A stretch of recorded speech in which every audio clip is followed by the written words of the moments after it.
Welcome everybody to episode 35 of UnHacked. Guys, I say it every week. UnHacked, it's kind of an intentional misnomer. We lead people in thinking, hey, if you get hit by the Russians, just talk to us. We'll fix it all. We'll put you right back to the way it used to be. Have you guys ever seen that happen, actually, in reality? Somebody truly getting unhacked? No, me neither. The damage is bad. It's long lasting, and sometimes it's terminal.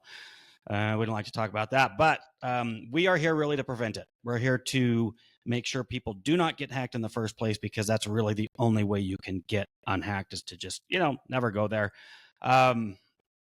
We believe in best practices and standards, and we're going to talk a little bit about that today. We talk about it pretty much every week, but it's a firm belief that 97% of the breaches that we hear about, that we know about, that we investigate or deal with in any way, shape, or form could have been prevented, almost always. Right. You've got that little bit of a gap, the 3%. There's always the, if you've got a big enough target, if somebody wants in bad enough, they're going to get through.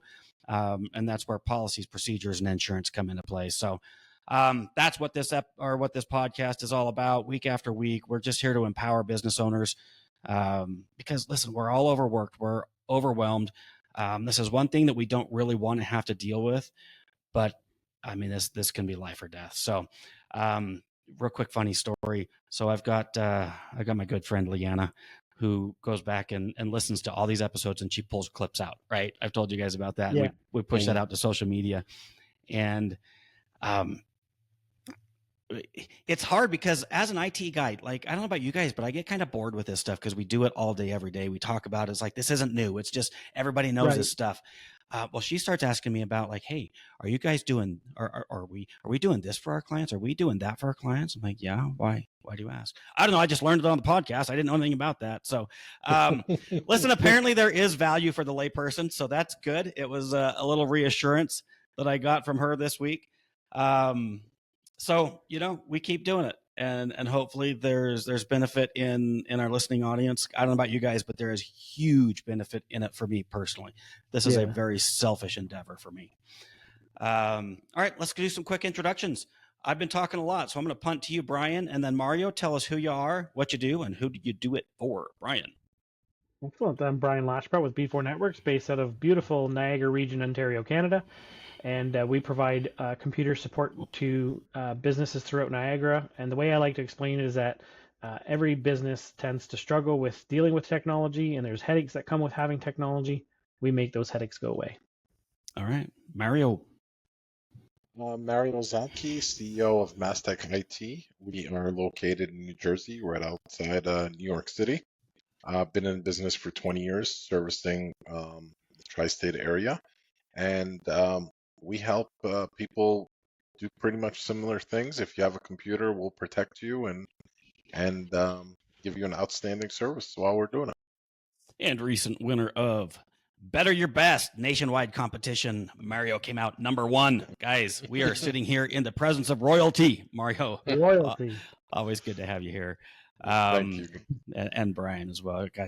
I consider you guys close friends, so I love being able to do this. My name's Justin Shelley. I'm CEO of Phoenix IT Advisors, and we do IT consulting. We have a focus on compliance first. That's my model. And I'm going to talk about why today. So I'm kind of excited about today's episode. But anyways, we do business in the northern Texas area, northern Nevada, Utah, Idaho, and expanding. I don't want to limit myself because I do plan to, like Pinky and the Brain, take over the world someday. Except for our two except for where Mario and Bryan live. You guys can have your little cutouts, but everything else is mine. God damn it. Right, guys. We had a hell of a a hell of a month last month, the month of October, Cybersecurity Awareness Month. And we went through a pretty good series of how to do this stuff. And today I really love, Mario, kudos to you for the topic. I want to pull it all together into, if I'm a business owner, this is not my world, I don't know anything about it. How do I really know I'm protected? Because while we'll sit here and tell you guys what needs to be done, do this, this, this, and this. But by the way, don't do it yourself. Hire somebody, because this is not DIY, right? We say that all the time. But if I'm an accountant, for example, or if I'm an attorney, how do I actually know that the guy I hired, the company I hired, the check that I'm writing properly protects me? So that's what I want to go in today. Thank you, Mario, for the topic, the actual title of the episode: 6 signs your IT company is leaving you exposed. Take this information, audit your IT company. Like, make sure that they're really doing what they tell you they're doing. All right, so we are going to dive straight into this, and could be a short episode. We might get long-winded, but we're going to go in, and we've all divided it up, and we've taken 2 points each that we're going to discuss. And this is, again, from the perspective, if you're a business owner, listen closely, because this is what you need to look for to know that that check you write every month, which, by the way, isn't super cheap. Right. This is not a Walmart scenario here. Ooh, I'm going to get sued by Walmart now. Take some notes and find out, just use this as a kind of a scorecard, so you know if you're being properly protected or if you maybe need to make a change. So Mario, you are at the top of the list. Let's go ahead and kick this off to you. What should I look for as a business owner to know if you're charging me too much and providing too little? Yeah, so my first point was documentation. So as an example, like backup reports, executive reports, recommendation for implementation, and doesn't necessarily need to mean it's going to cost you a lot more money. You need to buy brand new computers, brand new servers, but just that that they are looking over your network. Are they telling you that you're running a server that has an operating system from 2012, or from a computer, a PC that is about 10 years old, that is not going to be able to be upgraded to like Windows 11 next year, when Windows 10 is not going to be supported anymore? So it's stuff like that are they actively or proactively looking out for you? Is not necessarily something that's going to have to cost you money. A lot of computers now that have Windows 10 can be upgraded to Windows 11, and it's a free update right now. But that's how it's not it. You don't want to be with that IT company that you only call when there's a problem.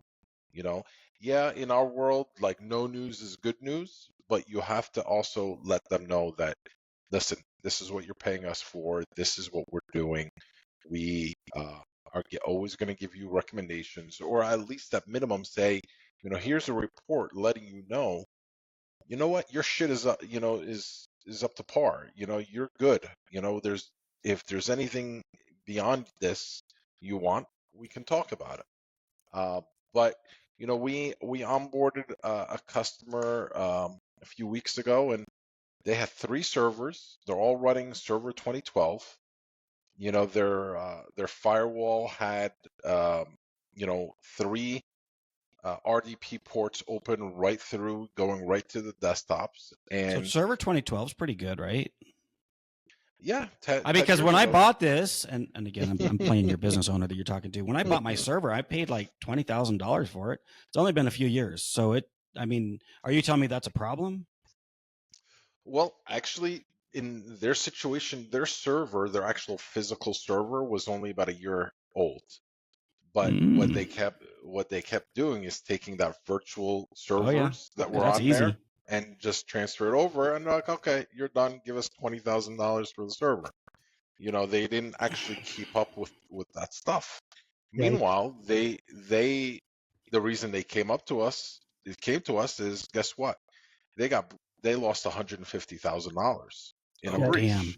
Ooh. And the IT guys pretty much told them, oh no, you're good. It must have been something you guys did. We didn't do anything wrong. Yikes. Okay, so 2 points here. Number 1, business owner thought they were covered. They weren't. They're paying money, but they don't know what they're getting for it. Point number 2, preventable, right? We talk about, this is a perfect example of something that's completely preventable. And Mario, I was like lobbing you a softball here, trying to get you to talk about server 2012. Why is that a problem? So I get a report, right? I'm the business owner. You send me a report, server 2012, on the server that you bought last year, 20 grand, I'm good. Yeah, so the reason you're not good is because that server has been end of life for several years now. It's no longer being supported by Microsoft. They're not releasing patches or updates for it. Most security softwares like, EDR and like antiviruses are not supporting it. And even backups are not working great on something that is made, since 2012 they've came out with server 2016, which is also end of life. They came out with server 2019, which is going to be end of life next year, and they came out with server 2022. So they're like 4 or 5 versions back, and it's just been completely neglected.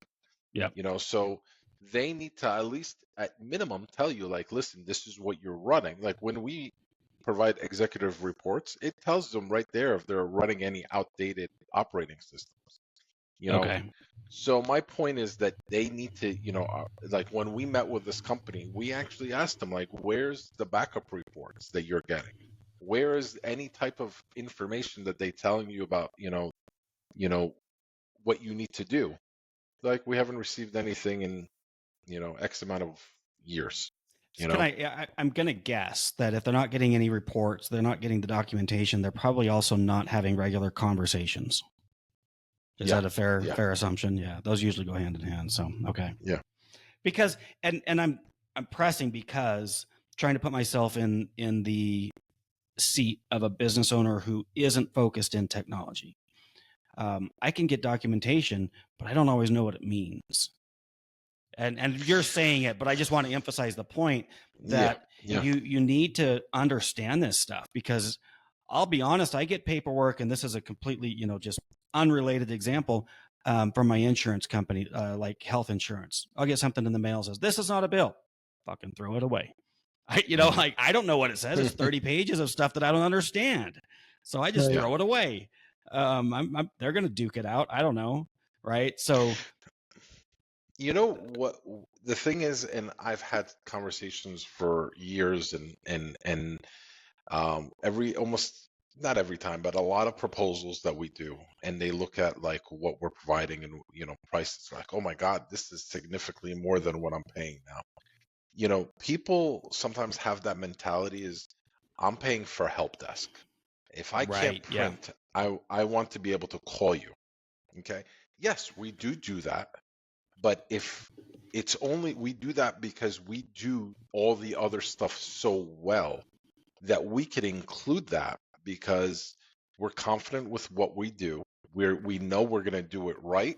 So you shouldn't have those problems of you can't print, you can't open this, you've been hacked, and stuff like that. If we do our job well, then the help desk part is very easy. right. And they always think that the help, they're purchasing a help desk, and help desk is trying to sell me a backup and an antivirus and that stuff, which is not what we're selling. We're selling the other stuff, and including the help desk. Yeah. I always like to say that if you're calling me for something that's broken, then it's likely your team is now taking up their time and effort in calling us and having us resolve the problem. Meanwhile, had we done our jobs in most cases correctly, we'd be proactively repairing those things so you don't have to call in the first place.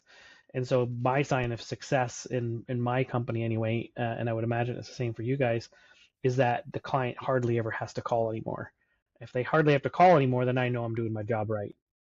Yeah, honestly, I could go off on this. There's a lot of information here. We could probably do a whole episode on this.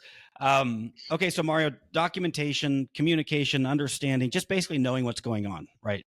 So I think you had a couple points. What else do I need to look for as a business owner to know if you are doing your job? So for my second point is what we say, does the back end match the front end, right? So there's a lot of times where we are sitting with somebody for first time appointment, and they're telling us like their IT person's unresponsive, they can't reach them, or they can't reach the company, or they'll open up a ticket and not hear from anybody at the company for a few days. And I want to say 98% of the time when we hear that, we realize that the back end security matches what they are seeing in the front, because they can't see what's happening on the back end. Are they actually doing proactive maintenance? Are they actually watching the antivirus and the stuff like that? So a lot of times the neglect is also on the back end. It's not just on the front end. They can't keep up with tickets. If they can't keep up with tickets, most likely they can't keep up with the maintenance and the monitoring and checking the backups and checking the updates and patching this and making sure the firewall has the latest firmware and stuff like that. And there's times where sometimes when we get busy, we have to kind of like shuffle some things around with some technicians, but that usually will happen for one day, but a lot of times we see the front end and the back end both matching, and what's being neglected on the front end is also being neglected on the back end. So what I'm hearing you say is if I don't get fast response times, which by the way is the number one reason somebody will come to me looking for new IT service, Yes. right? That's a metric that everybody knows and understands and is super obvious. But you're making a really solid point, because if that's a problem, that's a tip of the iceberg. There are way bigger problems that nobody knows about, which, like you said, firewalls being updated. That's like, how many times do you go evaluate a new prospective client and their firewall's out of date? Like almost always. Always. Yeah. Almost always. The firmware's out of date, or it's the subscription's expired, or like almost always. Yeah. So and it's not just with outsourced IT. You look at great big companies, enterprise, with seemingly endless resources, but nobody has endless resources, right? And so if it's the same thing, if you're working at a large organization and you don't get good response times, you don't get resolution to your problems, there's probably other skeletons hiding. So yeah, one of my favorite things I've seen in the past was somebody who was showing the rack in the server room, and most people don't like looking at that, but it was just like a spaghetti dinner, right? It was just like cables everywhere. And the caption said, if this is how they treat the things you can see, what are they doing to things you can't see? Exactly. Right? This is something that you literally can see. You walk into your server room, is it clean? Is it tidy? Is it documented? Is it neat and organized? And if the answer is no, well, that's what they're doing in your network as well. That's how they're treating your servers. That's how they're treating security. That's how they're treating everything. Because if that's what they do with the things you can see, what are they doing with the things you can't? And I think there's a bunch of IT providers who are going to listen to this now going, oh, no, I got to go clean up a whole whack of server rooms. Exactly.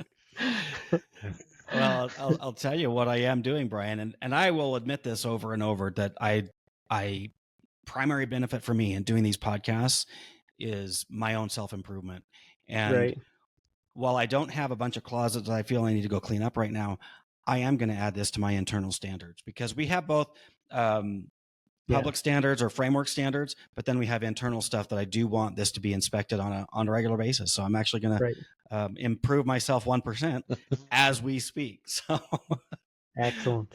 Mario, was that pretty much it for that one, or did you have more to talk? Because I'm distracted, because I'm like I said, I'm doing my own shit right now. No, that's about it. Like, chances are it's very rare. I have never seen us go to somebody for the first time and they say, yeah, their support is excellent. Every time we talk to them, they are picking up right away, resolving it all within 2 minutes, and then their back end, there's no antivirus, there's no backup, and stuff is 10 years outdated.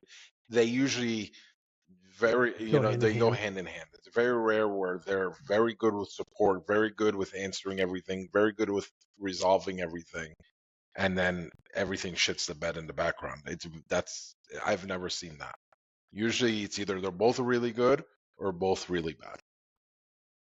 It reminds me of our mutual mentor, Robin Robbins. Mm-hmm. She frequently says, how you do anything is how you do everything. Exactly.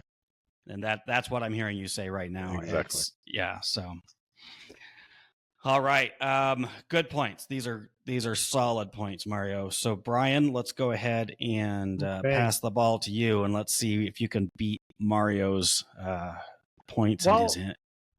Yeah, I can't say I'm going to beat them, but I want to say the two that I have. And it's not a competition, but if it were, I'd be winning. No. Right, go ahead. Well, I was going to say they play off of the ones that Mario had mentioned. Okay. So while he's talked about documentation and having executive reports and backup reports and things like that, my first one of what you should do to know you're absolutely getting what you pay for is take a look at whether or not you have regular standing meetings with your IT provider, either quarterly or biannually. The intent is to have some sort of strategic planning, right? And those type of reports typically come out during your strategic planning sessions. But essentially, if the MSP is doing it right, then in those sessions, we're looking at how we can improve 1% better every single day, which if you look at it from that way, when I meet with our clients, we create a 3-year plan. Here's what you've got. This is what your organization is planning in the next 3 years. Here's what we need to do in the next 3 years. We map it all out. And then we create a 1-year highly detailed plan, and then a 90-day, like what's happening in the next 90 days. And every 90 days we get back together, we sit down, and we take a look at what is coming up next. What else do we have to do to improve? And during those sessions, that's where you're starting to talk about things like maybe you've got to put 2-factor authentication in if you don't already have it. Maybe we need to upgrade or install a new workstation or a new server. Like we're always trying to improve and get 1% better from the previous month. And that only happens if you have strategic planning sessions. If you're not having any kind of strategic planning sessions, how do they know what your strategic goals are, and how do they relay their goals as to what they're going to accomplish from the IT side with you if they don't have those meetings, those regular meetings? So if your MSP offers those, take them up on it, because that is in my opinion, one of the most important ways that you can ensure that they're doing what they say they're doing. You can know you're getting what you pay for. And if they don't offer those, you're going to get sued. Remember Joe Brunsman? Mm-hmm. The insurance agent, right? He talked about this is the smoking gun. If you get breached, if a business gets breached and they don't have a plan that they're working on, right, there's likely a class action lawsuit following on the heels of that breach. So what you just described is a get out of jail free card in the event of an attack. I don't know. The terminology, it gets me. I'm not a lawyer. But if you get attacked and sued, you want to have that plan in place. Right. All the things you have accomplished over the last 2-3 years, and you have a record of it every 90 days. Here's what our plan was. Here's what we accomplished. Here's our next 90-day plan. Here's where we're going for the next year. If you get sued, you can gather up all that information and say, we have a plan. We have a strategic plan. It just takes time to implement all of these things, and we can't possibly do it all at once. Yeah, for time and money reasons, right? We all have limited resources, so. Yeah. Okay. And to touch, I guess it kind of relays with a little bit about the same thing. Like we talked about how if the front end doesn't match the back end, and I wanted to add one small thing, and that is oftentimes, and I've met with a lot of IT providers. I coach a lot of IT providers, and in a lot of cases, their entire team is just gathered into one big jumbled mess, right? It's everybody does everything at all times. Right. So everybody's on the help desk, everybody's doing on-site support, everybody's doing proactive support, which means that fires that happen take priority, and that means the proactive falls in the wayside, which leads right up to what Mario was talking about. If the front end matches the back end, if it's done correctly, there's segregation of roles and responsibilities, and maybe somebody's responsible for the proactive side at the organization, at the MSP, and maybe somebody's responsible for the help desk, and one other person's responsible for projects, and so on and so forth. And so if there's segregation of duties and responsibilities, you're pretty comfortable knowing that the MSP has they're a little more mature in the sense that not everybody is a jack of all trades. You've got specialization happening, and you've got prioritization happening in each one of those different roles and responsibilities. So I just wanted to add that in there. Yeah, well, let me play on that as well, because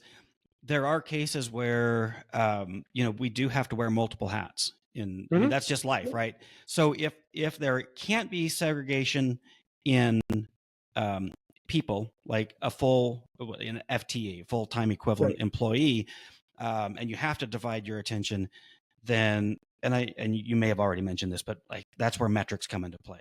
I am a Right. huge EOS fan, and you've got to have that weekly scorecard where you're looking at, as a business owner, you better know what are the signs that you're not safe, not secure, and have that number in front of you all the time. Yeah. And when I talk about segregation of roles and responsibilities, doesn't necessarily mean that that person only does that. I'll give you an example. When I first started growing my team, I had people working the help desk, they were doing on-site support, and they were doing deployments, and it was just like all the same people doing all three. And of course, fires would happen, and the deployments never happened. The on-sites would happen because those were priority. There were fires. The help desk people would like people calling in would get their calls answered because nobody likes a phone ringing. But the deployments of new workstations is like we were weeks behind. Mm-hmm. And all I changed was to say we had like 3 or 4 staff at the time. It says your primary responsibility is help desk. If there's a help desk call coming in, that's you. Your primary responsibility is desktops and getting the desktops deployed. And if there's a deployment to be done, that's you. And then I went to the third person, said if there's an on-site to be had, that's you. Otherwise, if there isn't, you can go and help everybody else. But now you have a priority, and all of a sudden, boom, deploys were going out, help desk was being answered, on-sites were taking place, and everything was running smooth. And the only change was that I let everybody know what their primary responsibility was, even if they were multitasking, and that seemed to have worked really, really well. I like that. I mean, in a higher level, what you did is you put a system in place and you put some accountability in place, right? Correct. Yeah. Yeah. If everybody's responsible, nobody's responsible. Yeah. And, we're in the IT world, I've heard it referred to as the reactive spiral of death. If all you're doing is fighting fires, then that is literally all you will ever do or all you ever can have the capacity. You just keep throwing more people at it as you grow. But until you stop and put some systems in place, some accountability around it, you're just going to keep fighting the same fires, and the fires get bigger, unfortunately. And bigger. Yeah. Okay.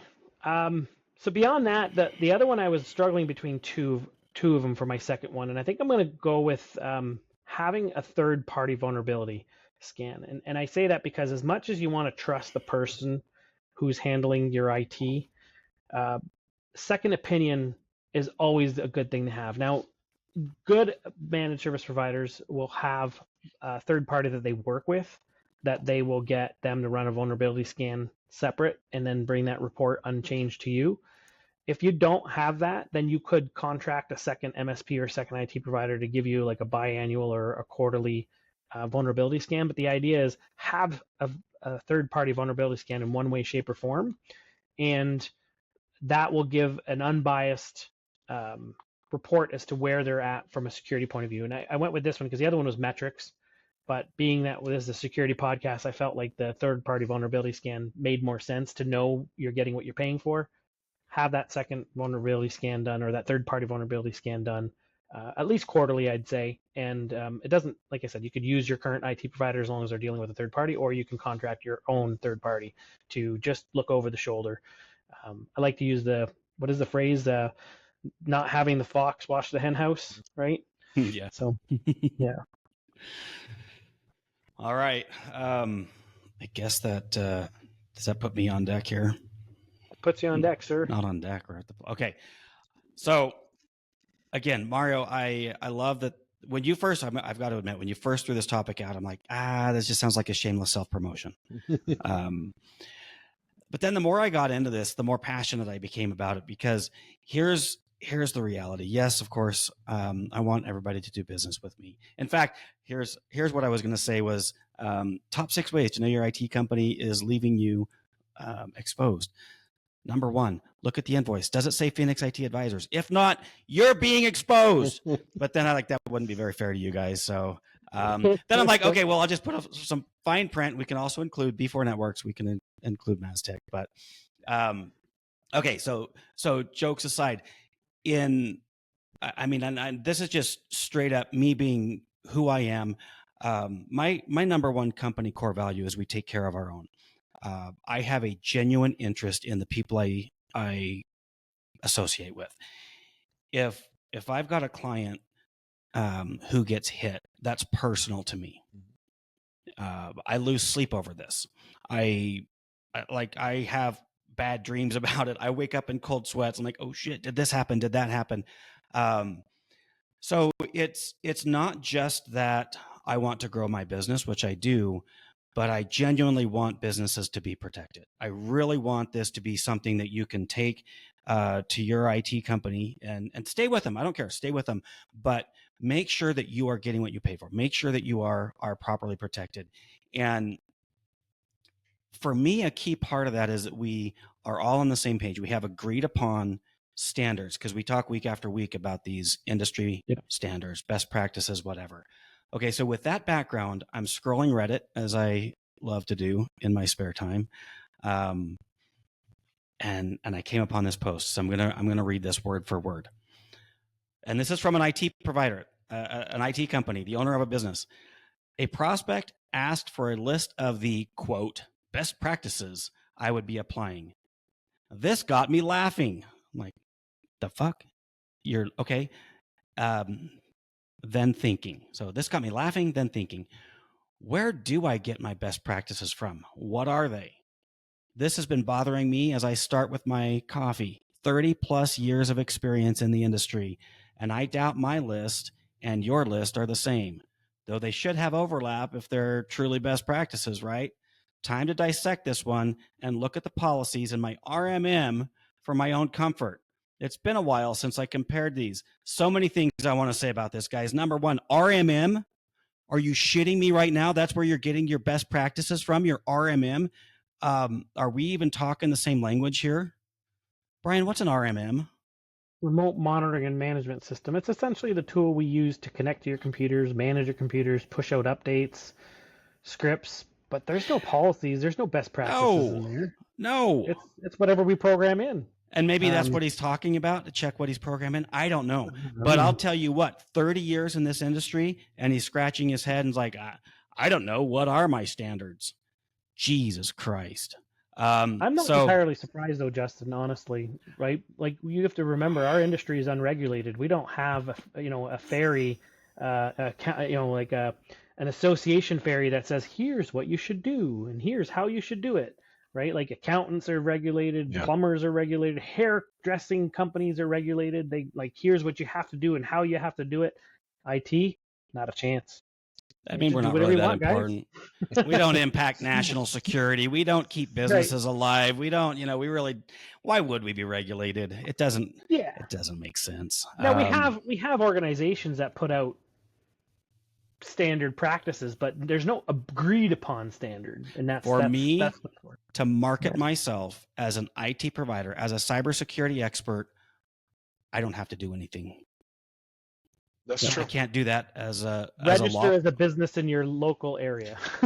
That's pretty much it. The closest to some regulations that I see is stuff that cybersecurity insurance companies are requiring, and even them. You check 3 different ones, they have 3 different things that they're requiring,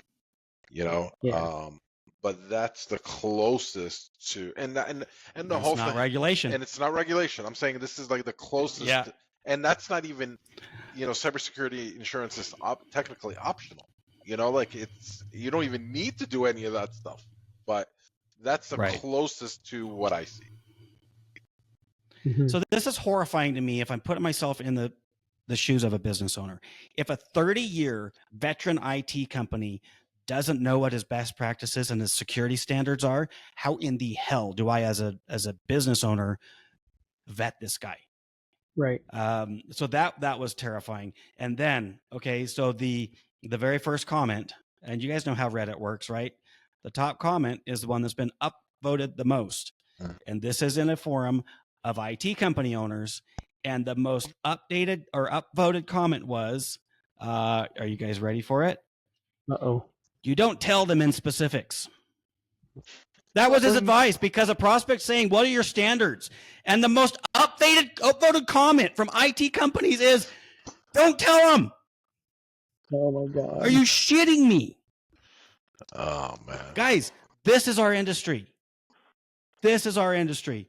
Okay, so number one point for me is in how do you know if your IT company is leaving you exposed is they post on Reddit that they don't know what the fuck they're doing. And you'll never know who it is because it's all anonymous. but we can at least here. Let's do this. Let's make it easy. We have an agreed upon set of standards. Okay, so this kind of wraps up what you guys have already been talking about. But if I've got proper communication, if we're having meetings and we have a plan, that should be based on a meeting where we start off with, hey, business owner, these are the standards that we use. And by the way, very transparent. Here they are. You want to read through them all? We can sit here for 5 hours. We'll go through every single one, and I will tell you what they all mean and why they're important. I will do that. But if we don't want to do that, let's at least agree on what you want as a business. What's your risk aversion? What are you regulated? Because I'm not as an IT company, but you might be. So we're gonna set these standards. We're gonna agree on them in the beginning, and then just like you said, Brian, we're gonna go quarter by quarter, and we're gonna start knocking these out. We can't start. We're not gonna hit everything all at once, but we're gonna take the most important things. Let's make sure that firewall's updated. Let's make sure your server 2012 is decommissioned and upgraded to something that's currently being supported. 2FA. And then 2FA. Let's just take these basics and we'll start with that in quarter one, and then quarter two, we're going to sit down and have that conversation too. This is, by the way, Mr. Business Owner, what I recommend we do for quarter two. Does that match with what you want as a company? And if you're regulated, we're going to bring in frameworks into it, which I like to do anyway. CIS is a great one. There's a bunch: NIST, PCI, HIPAA, CMMC. I mean, there's a lot of overlap here, but what we really want is the biggest bang for the buck, right? How do we just know that we have the basics? We can report on it. We can run metrics on it. We can hold ourselves accountable. And then we just, I mean, Brian, I'm going to steal from you, right? We just get 1% better. And I don't know that I'd like to think it's a little bit more than 1% every quarter. But we do what I call maturity levels. And so we're going to start with the basics, and then each quarter we're going to plan, okay, next step. So that was, and I've kind of jumbled these up because I had, number one was agreed upon standards, and number two was company goals. So I'm going to come back to that. And I'm just going to say, dear Mr. Business Owner or Mrs. Business Owner, or whatever pronouns you choose to use, if you and your IT provider do not have clear communication and consensus regarding cybersecurity, run, get out immediately, and don't wait. So those are my two. And like, guys, I think we could merge a lot of these together. We've talked about similar things with a different spin on it, but if I just had to sum it all up, we've got to have good communication. We've got to have good meetings. We've got to have a plan in place. And then do not do business with this guy on Reddit who, after 30 years, has no idea what his standards are. And he's going to go look at his RMM and see if he can figure it out. Jesus Christ. Okay. I'm gonna try to get my blood pressure back down over here. I think we've kind of hit what we need to hit today. So we're gonna move to wrap up. Do you guys have any thoughts on my little rant there? No, I love it. Yeah, the only thing I would want to add, Justin, is when we talk about 1%, it's not always about just improving things that like I'm looking to improve all the time, of course, but when you're getting what you're paying for, if the MSP or the person you're dealing with has made an error and they admit that they made an error and they work towards correcting that error, having the faith in your own ability to say, yeah, I messed up here. I we could have done better in this capacity or in that capacity. Like, here's what we're going to do to improve it, and an acknowledgement that things went awry, but that we can course correct. That takes a lot of maturity in an MSP to be able to admit when you've made a mistake and just move forward and figure out how you're going to make it better for the next time. That in of its own shows that MSP has that growth mentality and that improvement mentality versus somebody who's like, yeah, no, we didn't do anything wrong. It was on your end. You did this and you did that, right? It's a collaborative. It's a shared experience. It's a shared model. We both have to figure out how we can get better at things. So, yeah. No, I absolutely love that. That's actually one of our company core values. I'm really big on core values right now because for reasons, just stuff I'm working through. But own the outcome is one of ours. I don't care. I don't expect you to be perfect, but God damn it, if something goes sideways, let's talk about it and work through it so that it doesn't keep happening. Right. So that's huge. I love that. Mario, I think you were going to try to say something. I cut you No, off. no, it's fine. What I was saying is to add on to that, what you guys saying too. It's like you're improving, and even if it's 1% better, you still have you have to have a decent foundation. You can't be starting from zero and then go to 1% and 2%. You have to have some of those foundations in place that will automatically bring you at a higher level. You need to automatically start with 2FA. You need to start with a real backup. Certain things like that, that has to be the foundation of everything.